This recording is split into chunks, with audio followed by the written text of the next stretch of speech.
How are you doing? Hey, I love you. How are you? Hello. Let's go! Hello, everyone. Welcome to Are You OK? I'm May. And I'm Ebony. This is a show about sharing honest conversations, sometimes messy, sometimes insightful, but always authentic. We're serving up a slice of chaos and comfort as we navigate our life in our 20s. Whether you're listening on the commute, doing laundry, or just avoiding your responsibilities, we are so glad that you're here. Mabuhay Philippines! Andito ako ngayon in the Philippines para matutunan ang culture, to see the beautiful tanawins at matikmang ang iba't ibang cuisines. I am so grateful na makapunta rito at makapag-record for this podcast, which means hello from the Philippines. I am here right now to learn about the culture, see the beautiful sceneries, and try all of the variety of cuisines. And I am so grateful to be able to come here and record for the podcast. All right, where are you checking in from, Ebony?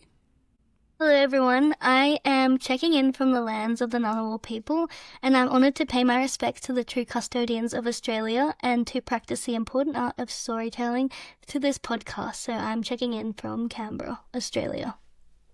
Easing. So we're 2 worlds apart today. And today we're continuing our theme of Family by Choice, which is a series of very special episodes. And today we have something very, very special. We have a live podcast show called Building Healthy Cross-Cultural Friendships. We'll be hearing from the incredible panel of multicultural youth voices and youth leaders, opening up storytelling circles and doing some creative activities together, all grounded in the spirit of what we call in Tagalog bayanihan, or community care. And this event centers Filipino-Australian perspectives while welcoming participants from all backgrounds.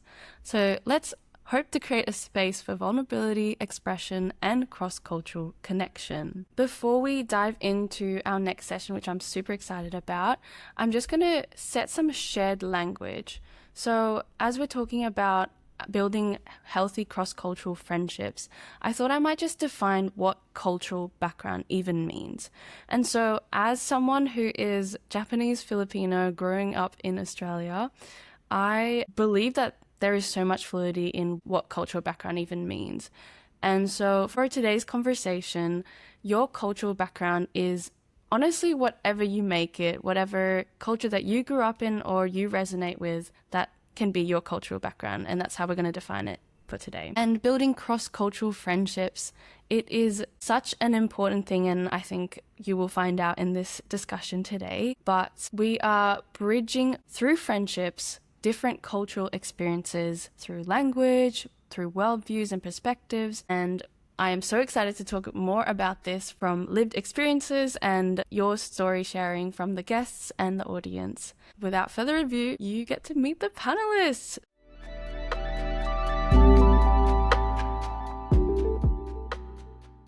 So we're going to start with Adriana. Adriana was born and raised in Bali, Indonesia. She has lived experience in mental health since being diagnosed with depression 4 years ago. She's incredibly passionate about talking about mental health and well-being and wants to learn, especially when it comes to people her age in different cultures. Toyo is a Filipino-Australian student, youth sector worker, and activist. They are deeply passionate about social change and are building a better world both through construction and disruption. They are a climate activist in their university, former national scholar undertaking a year of study in Manila, and they work at an intersectionality non-for-profit, Intertwine.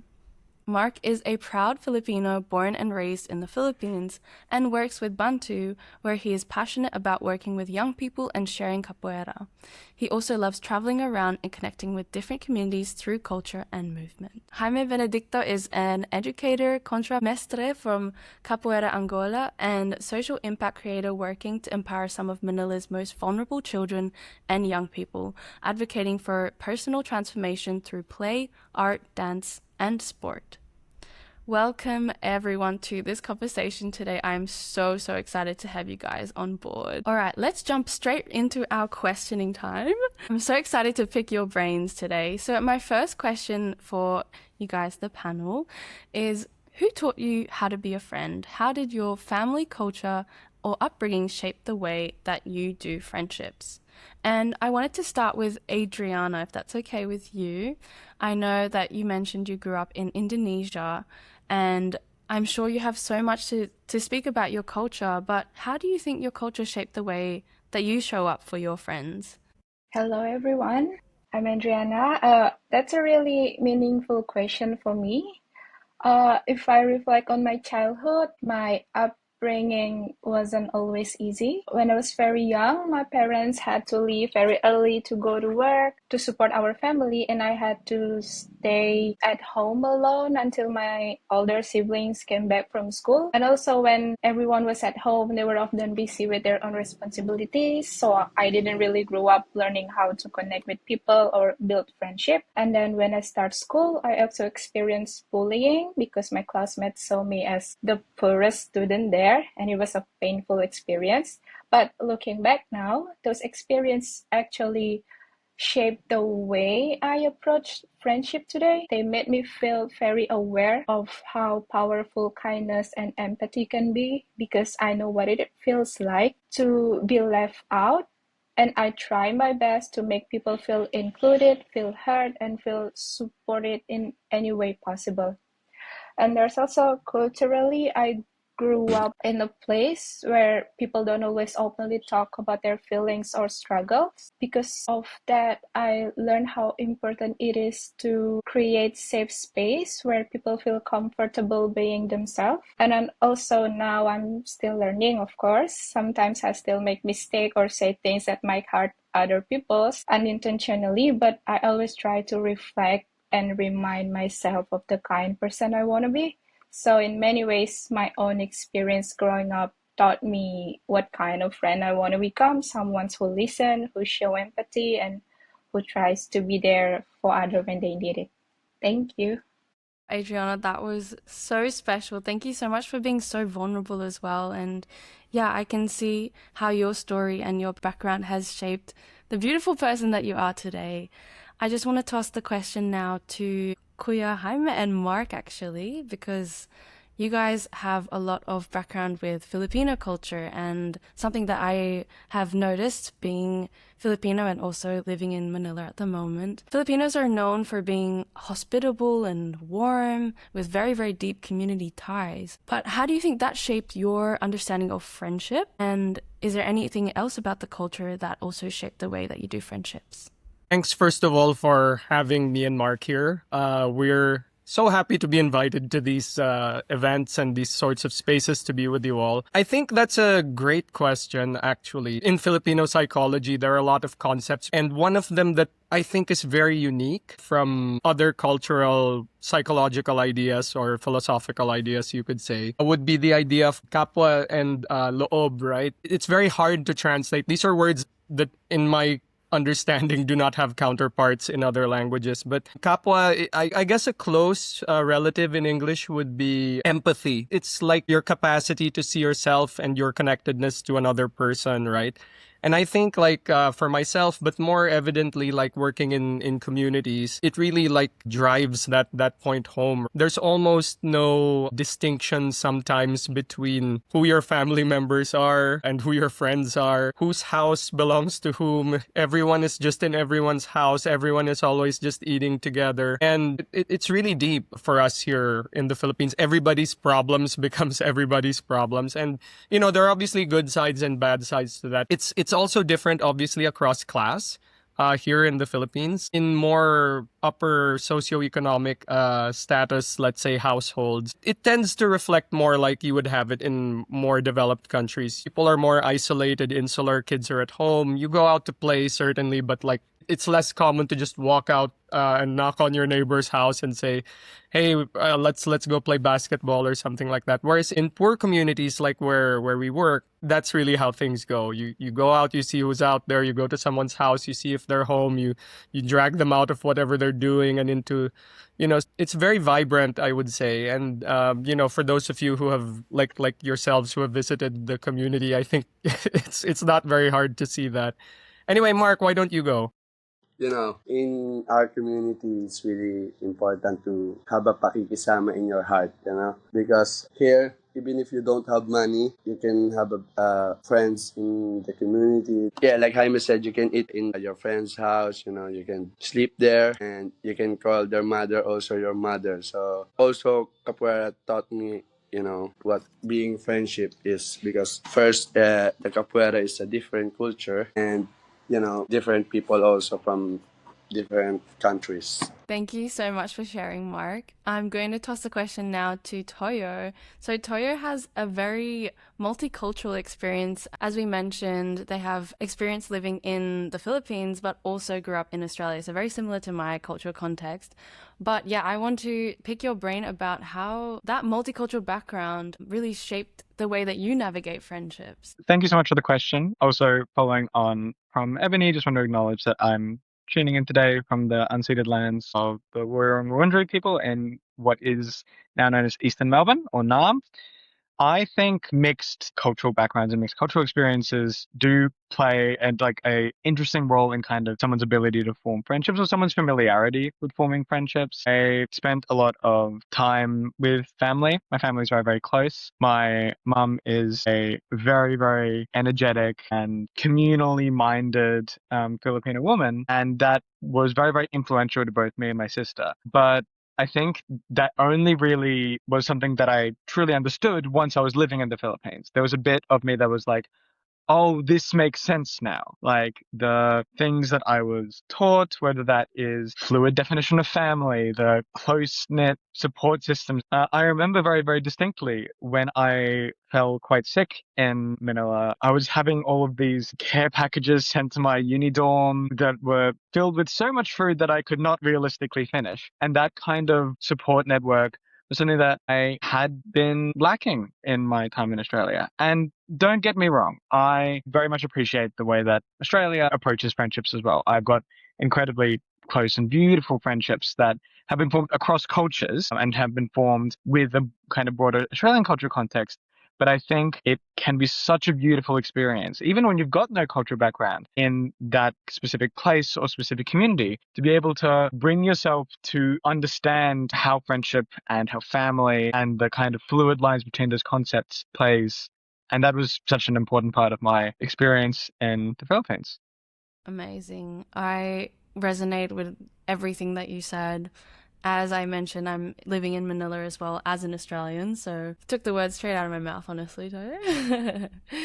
Alrighty, let's move on to the next question. So my next question is all about kind of the nitty-gritty of actually trying to build cross-cultural friendships. So what actually does it take to build, maintain, and repair friendships across cultural differences?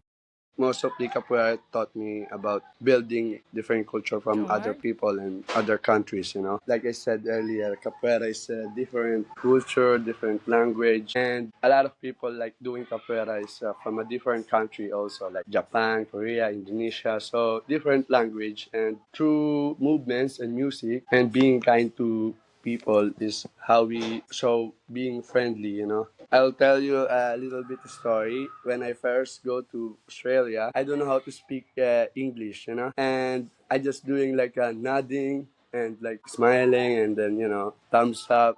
But I still make friends there. And for example, being from Filipino culture, you can't say hi to everyone, because if you say hi to everyone, if you're not in the same class, they will say, who is this guy? Why is he talking to me? But in other country or other culture, like for example in Australia, I always say hi to everyone, and then they will respond me like, oh hello, like and this will make me happy, and it's such a having me a butterfly in my heart, because we don't feel that in the Philippines, even if you're from poor community, even if you're from the slum area, they don't look at your status, they just see you as a person and as an equal. So for me, capoeira helped me to build that, and yeah.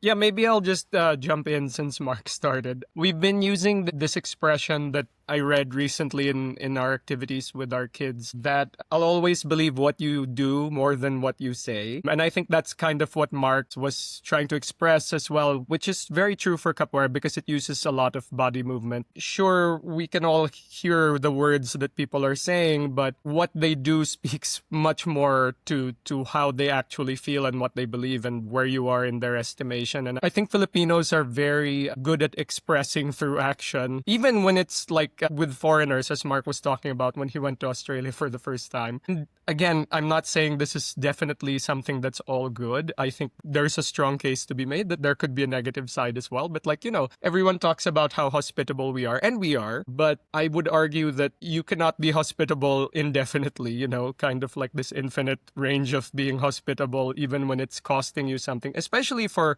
people from low-income communities, right? I think it's a Southeast Asian trait. I think it's been studied that we are very passive people, unlike in Australia, maybe where someone will tell you what they actually think. Filipinos will not generally do that. It's a lot of trying to make the other person happy, right? But I suppose it should also be balanced with, yourself and your own wellness. And I think that's why it's quite easy for Filipinos, regardless of where they are in society, to make friends with foreigners, with people from different cultural backgrounds. Again, like Mark through capoeira, just in Australia has made friends with people from so many different nationalities, from South America to the US to Australia. And I think also because Filipinos can also be very outgoing, as Mark was saying, he was saying hi to everybody. Like the car would pull up, there'd be someone on the sidewalk, roll down the window, say hello to them, which is very different from here. Southeast Asian culture is really not that, for better or for worse. But yeah, I think, we are very warm here in the Philippines, right? And I think that because we're so able to express that even non-verbally to other people, regardless of what their culture is, they feel that, and it's therefore very easy for us to make a connection. Oh my gosh. So many amazing insights to take from your stories. What I really loved is that language is not something that creates a barrier for you.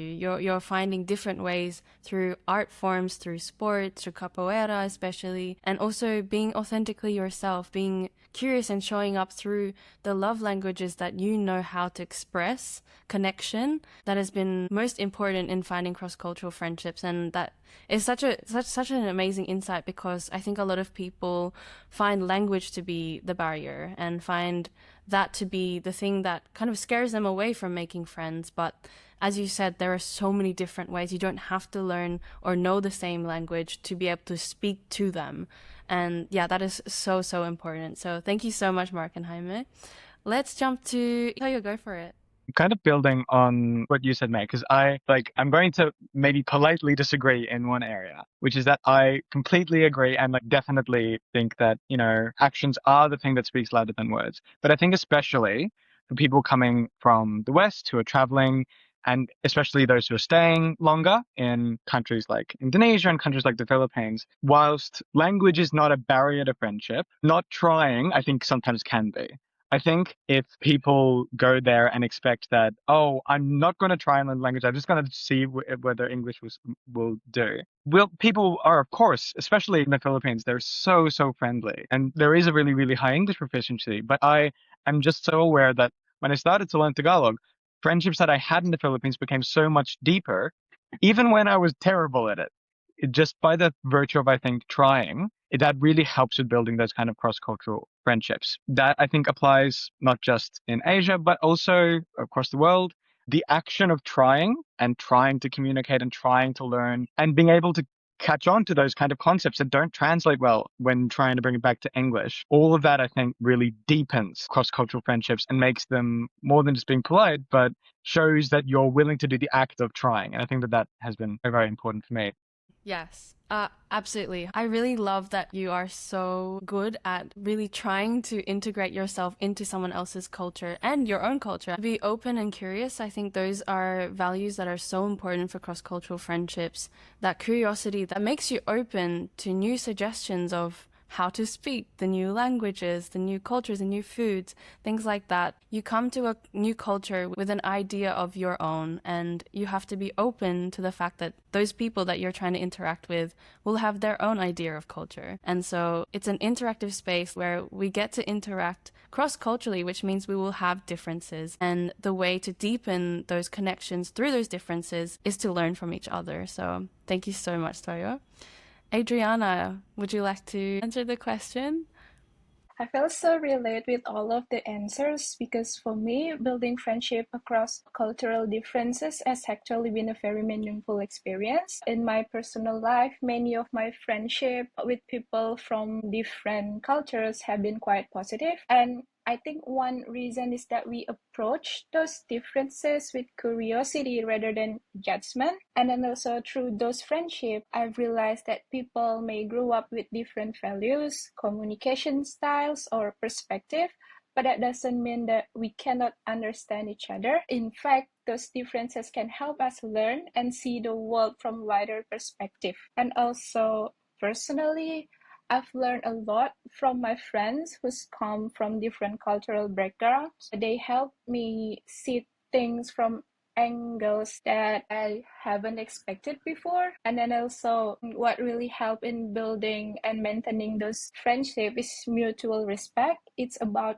being willing to listen, to understand where the other person is coming from, and then to appreciate the differences and don't have to divide us. And also for me, respect, openness, and empathy is the key for those kind of friendship. And when people are willing to acknowledge and value those differences, friendship across cultures can actually becomes very enriching and meaningful. Thank you.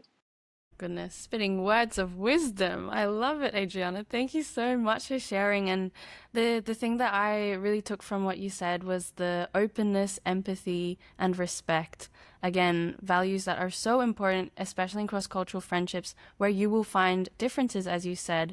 And those differences, I think people might find it difficult to sit with because it makes us feel really, really uncomfortable when we're challenged for who we identify as and the values that we hold. But as you said, Adriana, they are the things that highlight who we are as well. And they help us to, put a mirror to our face and show us our differences, also our similarities as well, and how we identify as a human being and how we show up to them as a friend as well. So amazing insights from everyone. Oh my goodness. All right, we're going to jump into the last question that I have prepared for you guys, which is a bit of a storytelling, sharing session. Can you tell us a moment where a friendship across cultures made you feel truly seen or understood? And how did that make you feel? What did that do for you? Mark, go ahead. Before I did capoeira, I have a lot of traumas, traumas on the police, on the teacher, in the community. But I did capoeira. Even we're from a low background, we can be together with the rich people, the middle class people, Before I did capoeira, my mindset was I live here and I will die here. And doing capoeira show that there's different countries and there's a different world, Traveling a lot is helping me to overcome my traumas. And what I felt seen really is when I go to Bali, my first time going to Bali, Indonesia. Okay, I will tell a little bit about coconut story. So before I did capoeira, I have a lot of friends doing bad things. I'm the black sheep in my family. I tried to use drugs and try to sell drugs. And then there's a time we plan to steal coconut. There's a jeep full of coconuts, and we chased the jeep, and this was like 50 kilometers per hour. So it's really speed. And we're in the jeep, and then we don't see the outpost, and then the police chase us. And then when the police chased us already, all of my friends was scattered. I was the only one left in the police, and I'm the most tallest in the group. So they thought I was really old. So they pulled the gun, and then they pointed in my forehead. I was 14 years old that time, and having a gun in your head, and then hear the police saying, "If there's no people here, I will shoot you." And then they dragged me to the outpost and then started to beat me. I was thinking, look, I'm gonna die because of the coconut. You need to do something very appropriate. Like capoeira taught me we're all gonna die, and you need to die with a purpose in your life. If you're gonna die with a coconut, that's not good story to the people. So you need to have a good experience with the people, the way you want to remember you even if you're gone. So I go to Bali all by myself. So imagine from slum community area going to country that no one can speak Tagalog, It's really like struggle, but the people around me was really like polite, really kind to help me. In Bali, there's a lot of coconut. And then even when they eat, there's a coconut. So I was shocked that time, when I arrived because there's a coconut in front of me. And all of the traumas was flashback and blast. And then one of our friends in Bali told me, hey, what's wrong? Why are you not drinking your coconut? And then I told my story. And then they say, look, man, you're in a different country. The police here will not hurt you. So there, I started to drink coconut, and then there's a relief in my heart that hey, there's a people like helping me to overcome this trauma, and that's where I felt being seen because even if they're not from the same situation, we're not from the same status, they still gonna treat you like an equal, and these people will help you also to overcome your traumas, and I felt seen. In Australia also there's a party. You can feel that you're included, They will make you feel that hey, you're part of this. Hey, come in, let's join like that. So I really like making friends to different countries, even if I don't speak their language, but somehow I managed to, to talk to them. So yeah, thank you for listening. Thank you so much, Mark. Wow, your storytelling was incredibly inspiring, and it just started from one coconut. So you can never know where your life can take you, honestly. And I'm so glad that you were able to shape that story and turn it around into a positive light. And I can see how much that story impacts you today as well.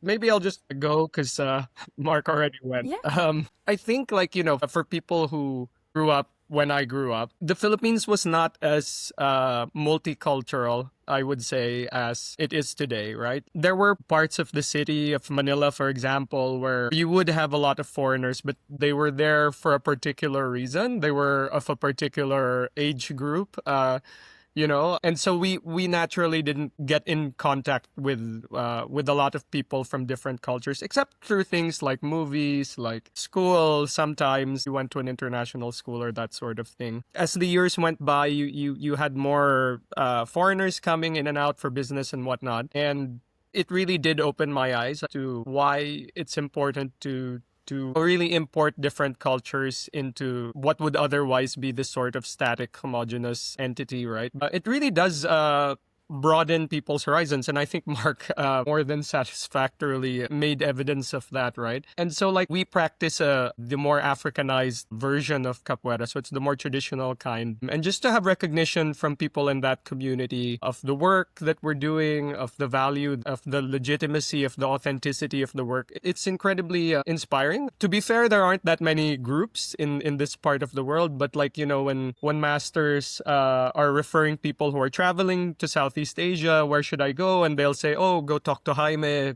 He's in the Philippines. And to have these people coming in, it's amazing. There are more, I would say, foreigners or people from outside of Manila or the Philippines are more keen and more open to come to the slum and visit the project we're doing. Whereas the locals here are like, oh no, it's dangerous. I can't go there. So there's more apprehension. And I would say that's been particularly edifying for me. And just to add, one thing that's I find personally rewarding, being recognized by people from the community. I didn't grow up in a place like that. I didn't grow up with that background at all. One of the first times I took a jeepney was to go to San Andres Bukid where we work, and I got lost on the way. But so when the kids recognize, he's part of this community now. He eats with us. He knows the music here. He knows the people here. He knows the culture here. I find that very, it's a good feeling. That's amazing. Thank you so much for sharing, Kuya Jaime. Adriana, would you like to go next? Thank you. I like this question because growing up, I didn't often share my feelings with my family or even the friends because whenever I tried to open up about what I was going through, I was often judged or compared with other people's experience, and people would say things like, oh, what you're going through is nothing compared to what others have faced.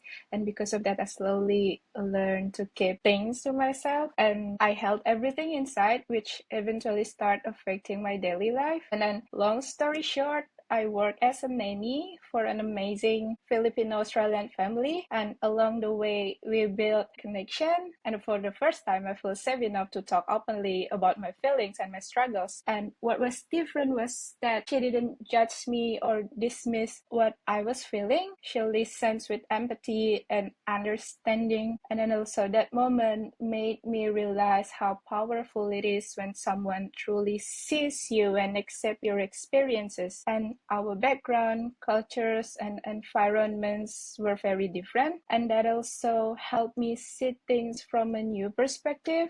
When in my own environment growing up, emotional struggles were sometimes seen as a sign that someone wasn't really grateful enough or wasn't strong enough spiritually. But through that friendship, I learned that struggling emotionally is a human experience and that not a personal failure. That experience slowly helped me rebuild my confidence, and also it helped me realize that I was enough and that my feelings were valid. And from that point on, I start working on myself and try to grow into a better and stronger version of who am I today. And I just wanted to give a small shout out to her. Thank you for being such a big part of my journey, for mentoring me, and for becoming like a second mother to me. I'm so grateful to have you in my life. Thank you.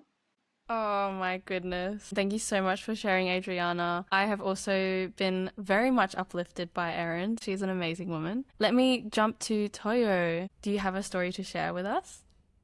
Yeah, I mean, well, that's sadly very hard to follow up, but I'll do two very, very quick stories. I felt extremely seen and extremely understood when I was back in Manila last December, and I caught up with the wonderful May and a friend of mine, Erica. May and I had known each other before. We had both separately been in the Philippines. Erica is someone I'd met in the Philippines, and then she did her exchange in Sydney and then traveled to Melbourne to see me. There was something so special with the three of us having that kind of experiences of all of these different places and all these different cities and being able to make references that all three of us understood. I just remember that being very validating and calming, but I don't think that necessarily having the same kind of cultural experience is the thing that makes you necessarily have to feel sane. Two moments really come to mind for people that have no Filipino background or I share very little cultural background with, who had just both taken the effort to learn or even small phrases and small bits of Tagalog just to speak to me. They can speak to me perfectly well in English. These are people that both grew up in this country just because they wanted to be able to communicate with me, with all the kind of complexities and different expressions that I had, and picking up the fact that I say hi Nako every time I'm stressed and kind of imitating that, and that both of those people made me feel very, very sane. Wow. I feel very seen by you as well. I think we navigate a very similar cultural background and identity, so I think there's so much that we can relate to each other that is really difficult to relate with others that don't know both cultural contexts. It's usually either one or the other. So thank you so much. And from Josh and Ebony, from Josh, maybe we'll start with you. Do you have any reflections from our panel discussion today? Yeah, 100%.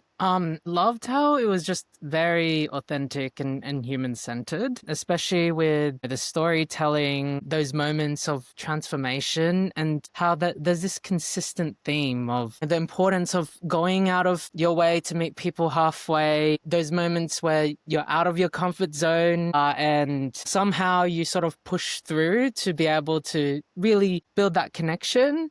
Whether it's sharing the ways that people do in the community or that effort to learn that language. I also think another great takeaway is from the lived experiences, like how much that has sort of informed your worldview on cultures and breaking barriers. So these are like my quick, sharp thoughts. Thanks, Josh. I'll give the board to Ebony now. Do you have any reflections and insights from our panel discussion? Yes, I just want to say it was very inspiring listening to everyone. I think I'll just mention a couple of things that jumped out to me. I was going to say when Toyo was saying about trying to learn the language, I think that's so important as someone who's traveled around a lot of the time, I just feel like so awful when I go to a country and I like don't know the language, and I just feel rude, and so yeah, it's so important to like make that effort. I recently went to the Philippines and May was teaching me little bits of Tagalog, and I like really appreciated that, because to connect with people as well, connect in their way. I think connecting with someone in their way is very, very important. Yeah. So when we were listening to Mark, something that just hit really deep was like, he was like, I wanted to die like with purpose, and that was just a crazy thing I've never really thought about. And also just interesting to hear everyone's personal experiences of how their experiences have shaped like to where they are now, and like, yeah, but I'm feeling very inspired. Yeah. Thank you so much, Ebony, and I couldn't have said it better, honestly.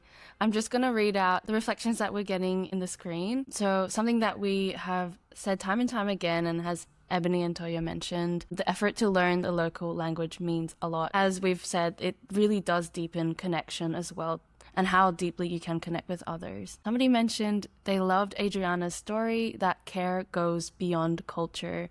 So true. We don't have to be from the same culture or the same community to care. It's a fundamental human innate thing that we do, and yeah, so important. Somebody mentioned, really love this conversation, appreciate you all sharing such personal experiences and reflections. Absolutely. I appreciate you guys, everyone that's on the panel today, for sharing their stories. Somebody mentioned, completely agree about language. It goes a long way, and especially in Southeast Asia, people are genuinely so pleased, especially white folks, when they make an effort. Yes, for sure. All right, and somebody lastly mentioned the importance of learning language, as we said, going out of your way to meet people where they are at, finding common ground through participating in art forms of capoeira regardless of background.